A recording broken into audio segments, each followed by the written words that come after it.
If you haven't joined us for any other episode of Reproductive Rebel, this is an episode you won't want to miss. This week, I am joined by Kim Coffin, best-selling author and sexuality, tantric, sex, and relationship coach, as we talk about using tools to unleash your sexual confidence and unlock profound new levels of self-love, pleasure, empowerment, and intimacy with yourself and in your relationships. Kim Coffin is a best-selling author and coach, and I am so fortunate that she joined us for this episode this week. Hi, I'm Adrienne Irizarry. I'm an Eastern medicine practitioner who is passionate about women's health and helping women live their best lives. My goal is to put you in the driver's seat of your menstrual health, offering period solutions for a symptom-free life. Statements made in this program are for educational purposes only and not intended as a substitution for medical consultation or advice. We do not claim to diagnose, treat, or cure any diseases. This podcast is inclusive and welcomes all gender identities. The focus of the program is on biological function, and we will use the term women throughout, but it is referencing physiological and social challenges for biology, not identity. Come as you are, I am happy you're here and welcome all performances of identity. I hope you find something helpful in this show. Welcome back to another episode of the Reproductive Rebel podcast. I am so excited about today's guest. I have Kim Coffin on the show today. Kim and I had an incredible conversation on her podcast, Get Your Sexy Back. And I was so jazzed about meeting someone doing such incredible work in the women's sexuality space. And after our conversation, I just knew I had to have her on my show. So welcome, Kim. Thank you so much. I'm so glad to be here. So I know a bit about you, but if you could share with everyone a little bit about who you are and what you do. I'd love to. Thank you. Yeah, so I'm Kim Coffin. I am a trauma-informed, deeply somatic, which means body-based, right? We're working with emotions and body and all of that good stuff. Empowerment and sexuality coach, sex, love, relationship coach, female sexuality coach. What else? There's more. Tantric coach, relationship coach. So basically, what that all means, I'm also like a graduate of Mama Gina's School of Womanly Arts and Layla Martin's Institute for Tantric Sexuality, and of course, founder of Get Your Sexy Back, like you mentioned. Podcast and business is Get Your Sexy Back. But basically what that means is like, I love to specialize in empowerment and sexuality, tantra, relationships, because it's all connected. When you're working with your own body or whether you're working in relationships, it doesn't matter. It's all, again, the same. There's the relationship with ourselves, the relationship with others. But I love to give my humans like permission and tools to unleash their unapologetic power, unleash their sexual confidence, unlock profound new levels of self-love and pleasure, intimacy, empowerment, connection, but with themselves, like I was saying, but also in relationships. So that is what I do and who I am. I can give you more if you want more. I was going to say, I always want more. Don't we always? Yeah. So when I met Kim, I just totally connected with her right from go. Both of us feel really strongly about, knowledge about your body is so empowering for both how you move through the world, but also how you feel as a sexual being. And our sexuality, even though we live in this Western culture that has a very conservative way of taboo. Yeah, all those way of looking at sexuality, particularly women's sexuality. I love the fact that Kim is offering this very fresh and beautiful perspective about the body, sexuality, how that is a fuel for what it is that you do and how you move through the world and your creativity and all of these kinds of things. Yeah. I talk about these things in my practice. So I was just like, Kim has to join me.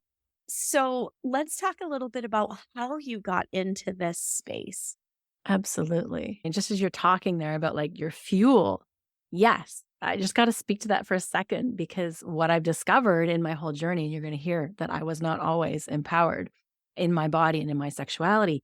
But as we come into our body and our power of our pelvic bowl for women, for female identifying humans, there is such power in there that we are basically turning off at the moment because of taboo, because of socialization, because of conditioning messages that are toxic and telling us that our pleasure is not ours and our sexuality is not ours and all of that. So I was not always like this. It has been an entire journey. Little trigger warning for those who are listening who maybe don't feel regulated to hear this right now, just because it is really a hard journey that I've come from. At 14, I woke up in the middle of the night being sexually assaulted by my stepfather. And it was a horrific night, absolutely horrific. I was confused. It was my first kind of sexual experience. And if you call that a sexual experience, but you know what I mean? I was very like, what is going on? I was very naive. So I didn't know kind of what was going on. It was kind of the things that you saw on TV. And I was like embarrassed to even see it on TV. So I was super embarrassed that it was happening to me. I went through every single trauma response through the night. I can see that now looking back, right? All the different trauma responses that I had. And then around 4 or 5 in the morning, I realized I know what to do. I'm going to tell my mother. That's what we're supposed to do. My little thinking brain came back online and I made a decision to tell her. So I told her after he left for work that day, and she believed me initially. And then within hours, she did not. So what this did to me is it really left me really confused, a big betrayal from my mother, a big sexual assault that had happened that was not able to process properly through my body. I did not receive any support from that at that time. My friends knew, some other people knew as we kind of moved through life. And my best, closest friends knew. My husband knew as we got married and had babies kind of thing. But this left me basically, like fast forward into my 20s and 30s, very disconnected, very burnt out, not trusting myself, doubting myself, wondering what's wrong with me. I see it now, but I didn't see it then. I was in complex PTSD from that and some other childhood traumas as well. So I was just kind of going through the motions and yet turning up and showing up with a great smile on my face, like everything's perfect. Yeah, great. Thank you. Right? Always going and going and going. So it left me really burnt out, not speaking my truth, a lot of people pleasing, a lot of good girling. I had to be the good like the good mom, the good woman, the good daughter, all of these things. And moving into more 30s, it left me super exhausted, frustrated, adrenal fatigue, thyroid dysfunction. I also can look at my births. I've been charting my cycles. This is why we've connected like so well. I've been charting since getting pregnant with my first, with my cycles. Like I got pregnant on day 32 of ovulation. And I wouldn't have known that if I wasn't charting way back when. So I saw different problems in my births and different, like looking back, of course, different ways my body was holding the trauma that I wasn't able to process, that I was told to sit down, shut up, and be a good girl. And it left me and my body totally numb, totally shut off. Yeah. Ask any questions you want in there. Welcome to share it all. I just want to start by saying I'm so sorry that that happened to you. It's a very common narrative, unfortunately, for a lot of us. And I just want to kind of hold space and acknowledge that it's a really big thing. And you have transformed that journey into a gift for other people, which is really remarkable and beautiful and meaningful on so many levels for so many people. So thank you. That's why I do what I do. I have my full body chills going right now.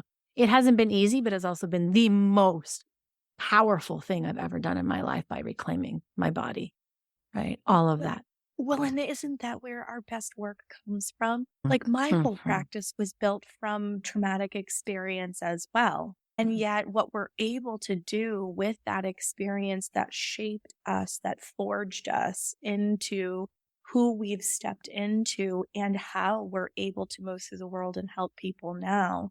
It's so powerful. I really don't even have words for it. It's rewarding on a multitude of levels. And at the same time, all comes from a lot of times some of our darkest moments because these are the human spaces that we live in. Yeah. And, you know, there's unfortunately, very unfortunately, that's what we're trying to change. Absolutely. right? Through sexual empowerment and sex positivity versus sex negativity. And this goes right into your body, your cycles, you name it. If we can heal that among the masses, we heal so much of the other shadows that people are doing from trauma, repeating trauma over and over and over and over. Absolutely. And by empowering, we're also able to overcome things like the objectification of our Mm-hmm. bodies and things like that, because we have this really fucked up dichotomy in our culture that you have to be the good girl, right? Yeah. That you were talking about. You have to be the good girl. You have to be demure. You have to be all of this lady in the streets, but a freak in the bed. But those two things come from very different energetic spaces. Yeah, it And leaves women very messed up, absolutely. very confused. Is it their pleasure or should they be doing what the guy wants if they're in that type of relationship, right? Like, Yeah. where is my pleasure? What is my pleasure? When I work with many women that come to me in the beginning, when I say, what do you like? What like turns you on and lights you up? Not even sexually, but in life. And because they don't know what their sexual pleasures are and that their turn on is theirs and that their pleasure is theirs, they don't even know what everyday pleasure they even want. Yeah. Because they get stuck in these cycles of being the good mom, the good wife, all the things like making sure you're keeping up with the Joneses and you got the good appearance going. And so it's so hard to see that. But once you see the skies open up and you're like, oh, okay, of course this was always my power. This was always mine. I just didn't know it. Well, and our bodies are built for it. Yes. Let's talk about the anatomy of our bodies, shall we? Like Sure. we pull apart this good girl and female sexuality, which disempowers us. And then we have a body that has so many nerve endings and anatomically is built for pleasure. And Yep. yet so many women can't have an orgasm. Yep. There's 10,000 nerve endings in a clitoris. They used to say 8, and it wasn't till 2022 that they now say 10. Because before up to 2022, they were studying a pig. I don't even know what to say. Like, pardon? I thought 8,000 was cool for 6 years when I knew that. And then last year when I found out the 8,000 came from a pig, I was like, you hadn't studied a woman's clitoris yet? What the fuck? Well, and when you said that on the last show that we did together, which is episode 175 on the Get Your Sexy Back podcast, by the way. So go check it out. It was an awesome conversation. But when you said that on the last one, I was like, oh, everything that I've seen said 8. Oh, wow. Okay. So now we have even more nerve endings to work We do, with, an extra 2,000. Yet we struggle Yeah. with being able to perform sexually. And when I say that, I'm not talking about performing in the lens of what men think we're supposed to do or our partners think that we're supposed to do in this sexual experience. I'm talking about our bodies showing up for us and being able to actually achieve climax. It's heartbreaking. I have women that come into my practice that are like, is there something wrong with me? No, I'm there's like, something wrong with the toxic sex negativity happening in the world and the porn industry and all of this other stuff and movies that shows us that sex should be this way when it is inaccurate. So it leaves the rest of us disempowered, thinking there's something wrong with us. And because it's so taboo, they barely speak up about it. The fact that they're speaking up to you and asking you is a huge yay. I want to celebrate those humans because it's caught us in this like disempowered cycle where we're confused about our body and we think something's wrong with us when the opposite is true. It is your power by reclaiming your body, your sexuality, reconnecting to your sexuality. I kind of have like my signature sexy back approach, which is reclaim, reconnect, and remember. So when you reclaim the places that you've been disempowered, your boundaries, your truth, your body, your turn on, your pleasure, all of these places that we need to reclaim to be more empowered. And then when we reconnect to our body and reconnect to our sexuality and to our pleasure, what happens is this deep inner remembrance, which brings us back to the core of who we are, where we're feeling safe in our body, where we can listen to our body, where we can trust our body, and step into this power that is this remembrance of, oh yeah, this was always here. And we knew that at 2 and 3 and 4 or 5 years of age. Around 5, it starts to kind of leave, right? That little toddler's running around, dancing naked in the yards, twirling, dancing, singing. They don't give a damn. They're not, I say this all the time, they're not eating those peas and they're not going to bed. Like Yeah. there's just no ifs, ands, or buts. And then hormones, which we can get into this conversation, starts to play in here. When we start to get these nurturing, mothering hormones that start to come in our teen years. And, good thing they do, because I don't know that we'd keep our children if they didn't, right? They make us love them. They make us take care of them so that we don't eat our young, like some other species out there.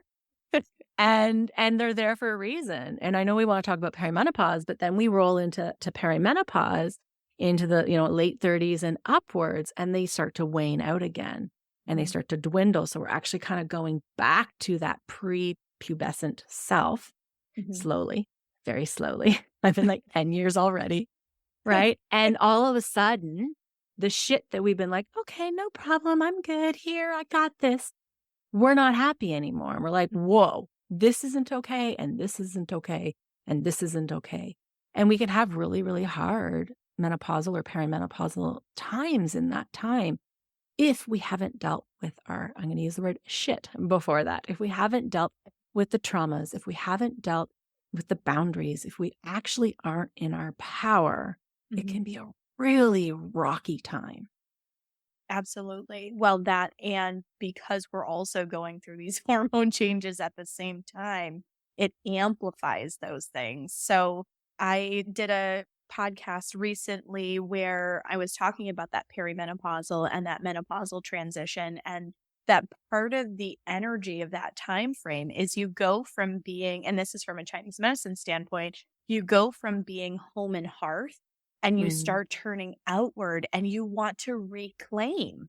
You want to reclaim the, job trajectory that you were on, that maybe you got pregnant when you were in college and you were able to finish your degree, or maybe you want to change your career entirely, or you want to go on more girls trips and you want to travel, and you turn from inward and home and hearth focused, and you start blossoming outward. Like Chinese medicine has this gorgeous phrase for the perimenopausal and menopausal transition, and it's coming into second spring, where things blossom and they burst, you burst forth with energy that's being directed in places that light you up inside. Yes.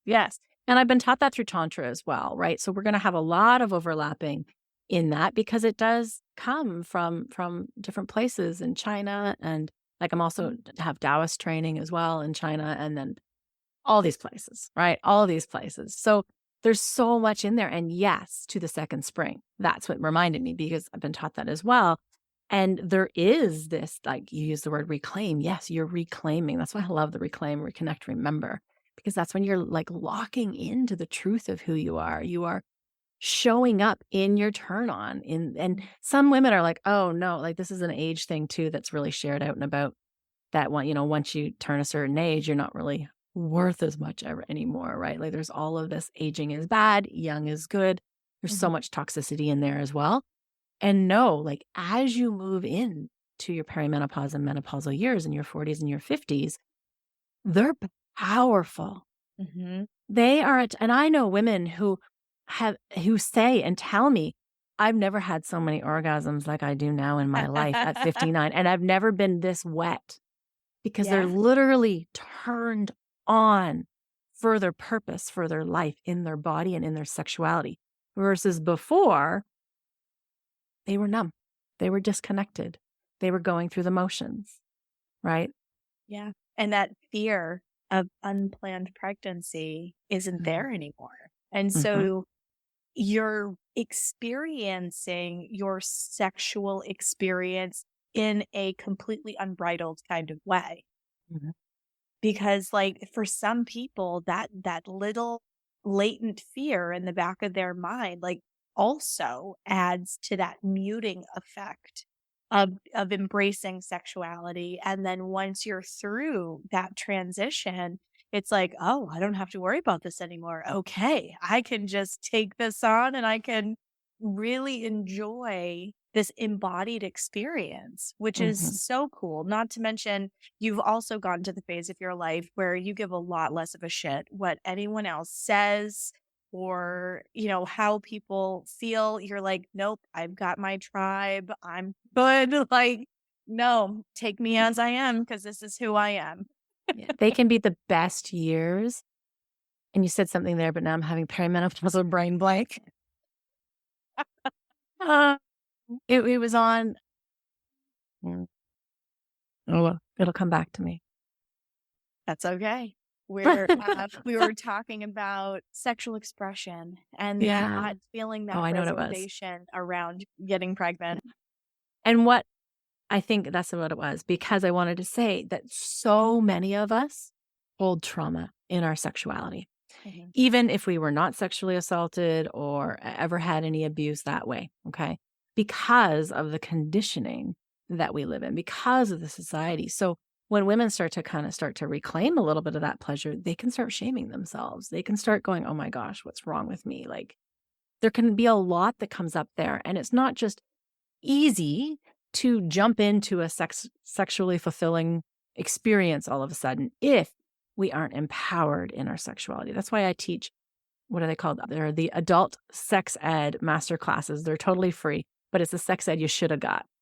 And Yeah. it's for adults. So most of the people in there in their 30s, 40s, and 50s that want to learn, like we're talking about our pleasure and we're talking about what's ours and we're talking about all the things that we weren't taught. Most of us were taught, don't have sex, you're gonna get AIDS and die, or another STD, or you're gonna get Yeah. pregnant and you're gonna wish you were dead. Like, Yeah.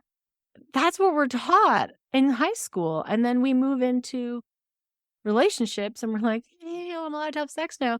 But I don't feel safe. Like, I don't know how. I don't know what.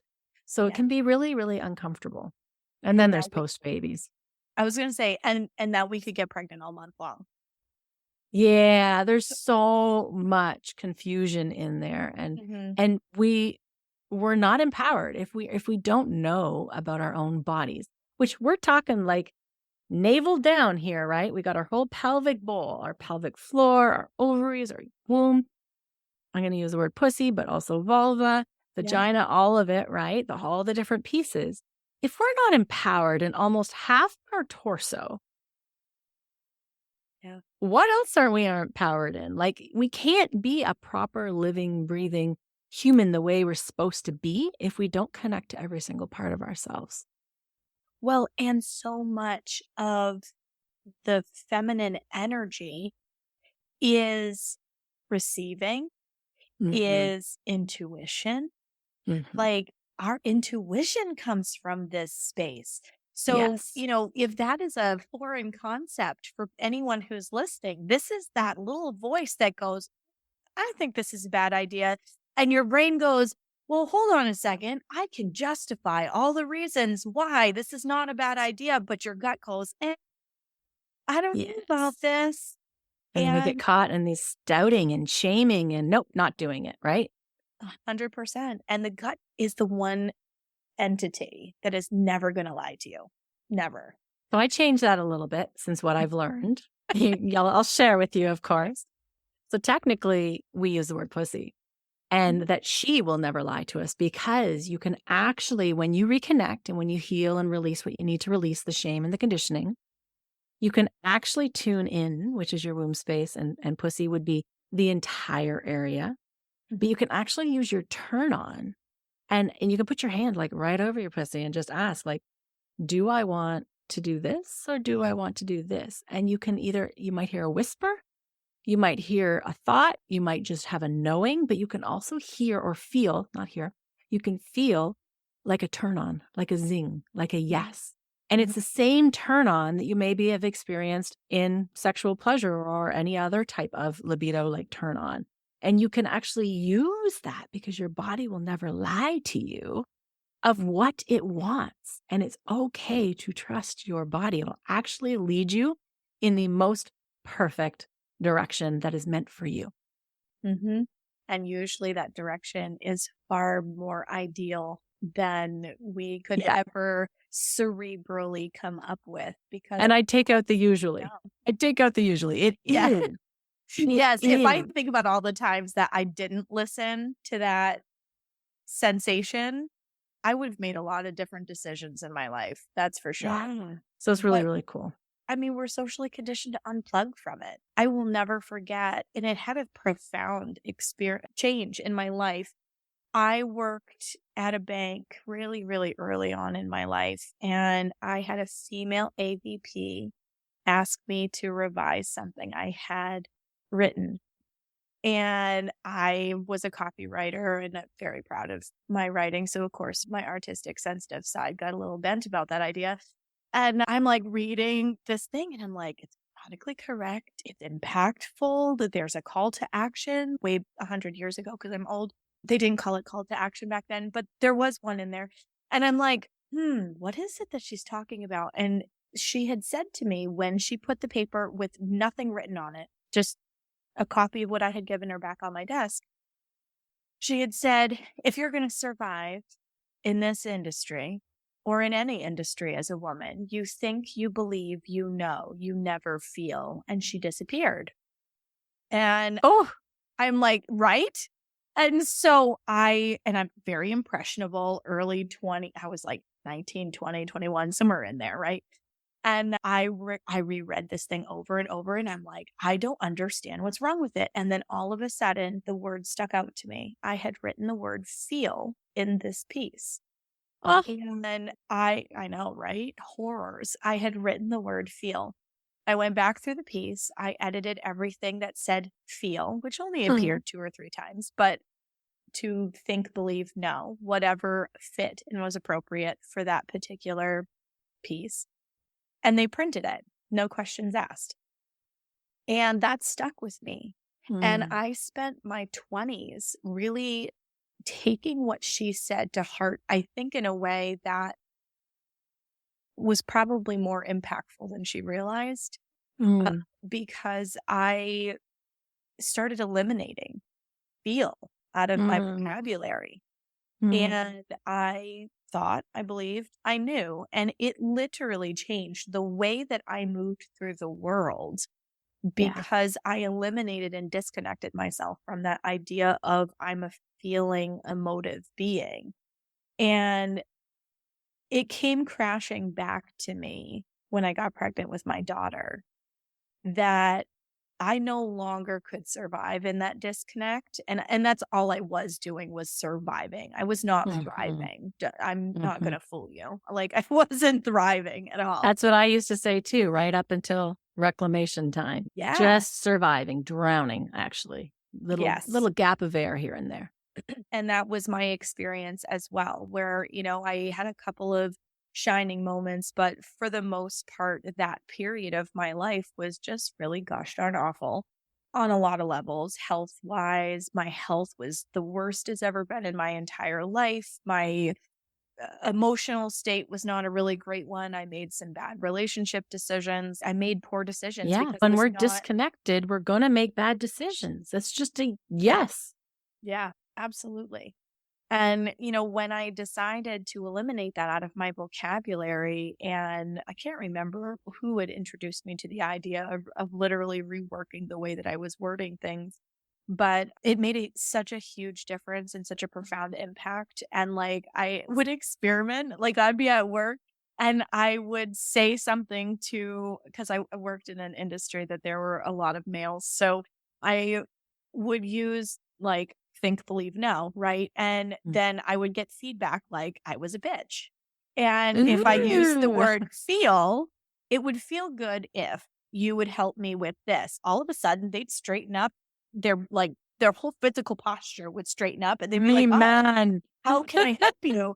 And like this was so revolutionary for me that me stepping into that feminine role and being a feeling, intuitive, embodied being literally changed the way others responded to me around me. Mhm. So, this turn on, this connection with our body is so incredibly powerful in terms of harmonizing everything else that goes on in our lives. Yeah. It's the same if, single woman is out dating and she can't attract a partner that she wants. It's not about finding the partner. If she actually slows down and learns how to reconnect to her entire body and live for herself, that partner, she's going to have 100 lined up. Like that is what happens, right? The same way you attracted these men going, I've got you. Let me do this for you. Like it actually starts with coming in and Mhm. healing yourself. It's nothing to do with outwards. I Yeah. met the love of my life when I took that time to heal myself Mm. inside. And it's very fitting. We're celebrating 8 years married this year and 10 years together. And like I wouldn't trade him for anything, but he literally just appeared in my life once I got Mm. to a healthy place with Yeah. who I was, my sexuality, the way that I moved through the world. Like it was incredible how that all Yeah. changed. And I know that you see that in your clients as well. Yeah. All over the place. It's just, it, so many people I see are so afraid to take that step to say yes to taking care of themselves because of, again, the ways we've been conditioned. But as soon as they do, it is the best ride of their life, like the best. That's where they start thriving. That's where they start doing what they've been yearning to do all of their lives, right? Clearing out the shoulds, the Mhm. shoulds, right? There's so many shoulds, and so many women are living their lives on shoulds. I Oh my should be doing goodness. this. I should be doing that. I normally say, like, stop shitting yourself. And it sounds like shitting yourself because it really kind of is. It really comes out that way. I'm saying shoulding, but it sounds like shitting. It is. It's You're literally true. shitting on yourself. And you don't have to wait till later in life to be empowered. You're actually teaching your children, the younger you decide to do this, if you have children, you're teaching your children how to also be empowered, how to also, see what women should look like if you're raising boys, or see what she should be like if you're raising girls, or whatever gender you're raising, right? Like there's so much power. But, you know, a lot of things with women, whether body, sexuality, truth, working, even like you're talking, like, oh my gosh, Yeah. all of these pieces have been dismissed and shamed and shut down for so many years that it's time for this age group, whoever's listening now, to reclaim it for the future generations, reclaim our power, go back into our power. And that doesn't mean we're women against men. Like they've been disempowered by all of this too. They're just like, I don't know what to do. Like they're literally floundering right now Mhm. because of this sexuality and disempowerment thing in women. And they're like, some try and show up super, super strong, and some just like, I don't know what to do. But there has to be healing. And we can't have that if we don't heal our entire body, especially where we come from, which would be sexuality. Absolutely. So in your perimenopausal and menopausal clients, are you finding that that is an age group that tends to step more fully into, yes, I'm ready for a change because of where they are in their transition process in their life? Or do you I have see it quite a earlier than that? mix. Have quite a mix. Some are already awake and they're like, oh no, I already know we need to do this now. Right. So I have people, 28, 29 working with me up to 60. It really is quite a big window. And what they're working on might be a little different, depends on what they're bringing in, what they're holding personally, what they're conditioning, what the messaging, whether they're holding shame around their body, not even sexuality, but body, whether they can trust themselves. There's so much in there that we can play with. That's really cool. I see a lot of the questions that I'm asked coming out of that age group. That's why I asked specific Mhm. about that. I feel like there's a little bit more of that hush hush. I don't know if I should talk about this in younger ages. And I Mm. feel like, right around the time women hit 40, they start stepping a little more strongly into this is what I need. This is what I want. This is not what I want. That Yeah, I want to feel more alive, either because they've really put such a priority on motherhood that they've lost a sense of themselves absolutely. and they want to reclaim that. And as part of that process, they see their sexuality as part of reclaiming themselves. So that's why I had kind of asked it that way, because I find that I get asked more from that age group about the sexual empowerment side of our. It's not even just sexual empowerment. It's like full life, every single part of you, every faucet empowerment, right? Like, Yeah, I and agree. I find a lot of people, especially more pushing like 35 and up, they also feel guilty that they need to use their voice. They feel guilty that they have to set boundaries. They feel guilty that they're not happy and they need more pleasure in their life. They feel guilty asking for what they need. Mm. So it can be a lot of that to unpack and to, slowly, according to their nervous system, depends where their nervous system is at, of how much we can hold. And we're always going to go towards that main goal of their desires of feeling more empowered and reclaiming the places they've been disempowered. But, you got to go at a rate that really is safe for your nervous system so that we're not re-traumatizing depending on what trauma somebody comes in with, because we all have it in various ways. Yeah, absolutely. I want to speak to this too. This one's coming up right now. A lot of people hear the word trauma and they're like, oh, yeah, but I wasn't assaulted or I wasn't, in a bad relationship or whatever. But I want to speak to the little traumas. Like, we can be traumatized giving birth with the door wide open while they do an exam. We can Yeah. be traumatized having a pap smear. We can be traumatized when there's a hair in the way and we're having sex and it hurts, but we don't want to interrupt him because he seems to be having a good time. These are all more the little t traumas. And I don't want to say which is little t and what's big T, but to everybody's different, right? But over time, these add up. And it's kind of like a paper cut. Paper cut's no biggie, we're fine. But if you worked in a paper factory and you kept getting paper cuts on the same finger, it's going to fester and fester and grow and grow and grow. And this is where this trauma in sexuality and shame and conditioning is building over time for so many of us. And there's so many reasons that this builds. And I think that's a great point, actually. It kind of goes back to my question about the age group that you are working with, because from a Chinese medicine perspective, your chi changes at 35 as you begin that journey towards the transition. But to your point, you've had more years of these little paper cuts that have Mhm. added up to this is how it is culminating in my life right now, and something has to change. Yeah. So, if you had to impart one thing that you would like Mhm. our listeners to know, what would that be? Mm, two things. Those 10,000 nerve endings are all yours, and they're yours for your pleasure. And if you're listening, and or if you've been having whispers, if you've been having calls for more, there has to be more. I'm not happy. What's wrong with me? To trust your body. There's nothing wrong. Nothing. You simply just need to step into reclaiming your power, and it starts with your body. That's why I choose sexuality. It's the biggest place that we have been disempowered as Mhm. women over thousands of years. And it's also the fastest place. If we reclaim that, we can reclaim everything else. Oh, I love that. That is like the best kernel to end this episode on. And I'm totally going to have more conversations with Kim, because I love this topic. And, the pelvic steaming work that I do with people, I see how it unlocks their sexuality, their embodied experience, their power. And so I just love Kim's work, and she has a book coming out soon. So definitely Yes. follow her for when that comes out, which is super exciting. But where can people find you to interact with you, Kim? Yeah, for sure. So I'm pretty consistent. It'll make it easy. My business is Get Your Sexy Back. Website is getyoursexyback.ca because I am in Canada. Podcast is Get Your Sexy Back. You may need to put with Kim Coffin. Coffin's like the casket. It's that easy to spell.